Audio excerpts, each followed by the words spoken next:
Hello folks, Robert and Candy Ownby here, inductees to America's Old-Time Country Music Hall of Fame. Now here in the mountains we do a lot of picking and singing, as you may well know. We do a lot of the old-time standard mountain songs, gospel and bluegrass and traditional, and we have a lot of experiences that sometimes we recall stories, and I recall one that I want to relate to you now, and this is one that I call the Red Wasp Revival.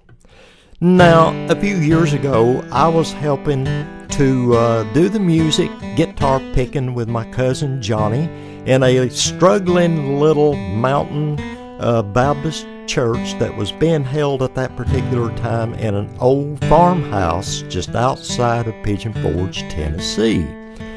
Now, as you walked into the front door of this old farmhouse, there was a piano on the left-hand side wall and a bench on the right-hand side wall, the pulpit in the middle, and then all the seats in rows were back down through the middle of this big old living room of this old farmhouse.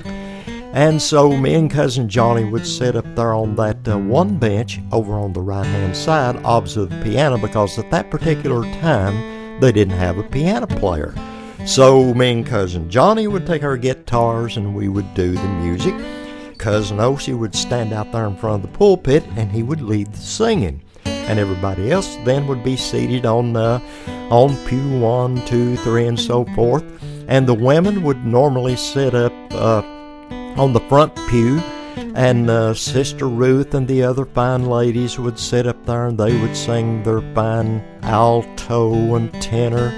And then the brethren, which included Brother Herman, he would sit on the second row. They would sit back there and they would sing the bass parts and the also. And then on and on back down. We didn't have that many pews in there. But anyway, we, during the summertime now, you know, these old farmhouses, this one didn't have air conditioning. So what we did, we would open up the windows. Now it just so happened as this struggling young little Baptist church that was being held in the farmhouse, we went in one day and we opened up those windows. And what happens when you open up windows? Well, you know, usually in comes a big red wasp. So this one fine day, one came flying through that window. Now, me and cousin Johnny were sitting up there picking our guitars. Cousin Osie was standing up there leading the singing. Now, me and cousin Johnny were probably the first ones to see this big red wasp. Now, it was flying around over our heads, kind of up around the front where the song leader was at, and it made a beeline right over the ladies, especially Sister Ruth's head on the front row. Now, Brother Herman, he sees it, and he reaches up with his songbook as he was singing, and he swats it real hard, but he didn't see where it went. Me and cousin Johnny, probably the only ones who saw where it went. It went right back over the front bench, over Sister Ruth's head, and kind of down just a few inches off the floor in front of her. And it got its wings together and it flew right up her dress tail. Well, now, what happens? Sister Ruth jumps up, she goes, woo, woo, woo, and she's shaking her dress tail trying to get that red wasp out of there. Now, Brother Herman didn't see where he had swatted it to, and he thinks she's happy. So he jumps up and he starts singing loud. I mean, those bass notes were rumbling off the walls. Now, cousin Osie sees this and he thinks they're getting in the spirit. And so he starts singing louder, you know, and patting his foot, and then behind Brother Herman, the other benches, the people on those pews, they start getting up and singing to the top of their lungs. And I'm telling you, now, me and cousin Johnny, we were watching the whole thing. We knew what had actually happened. We were picking guitar with our heads leaned over down on our guitars trying to keep people from seeing us laughing.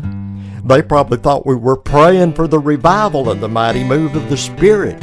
So then Brother Herman, the pastor, he gets up and starts preaching, Bible in one hand, waving his arm, and the other hand emphasizing his points.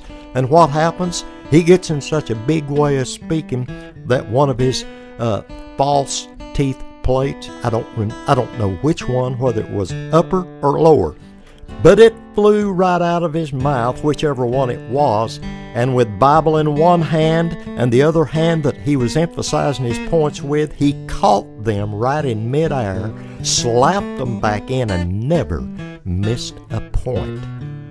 Now, I want to tell you that little congregation, they went on forward from that time forth, and they built one of the most beautiful, one of the biggest Baptist churches in the entire city of Pigeon Forge.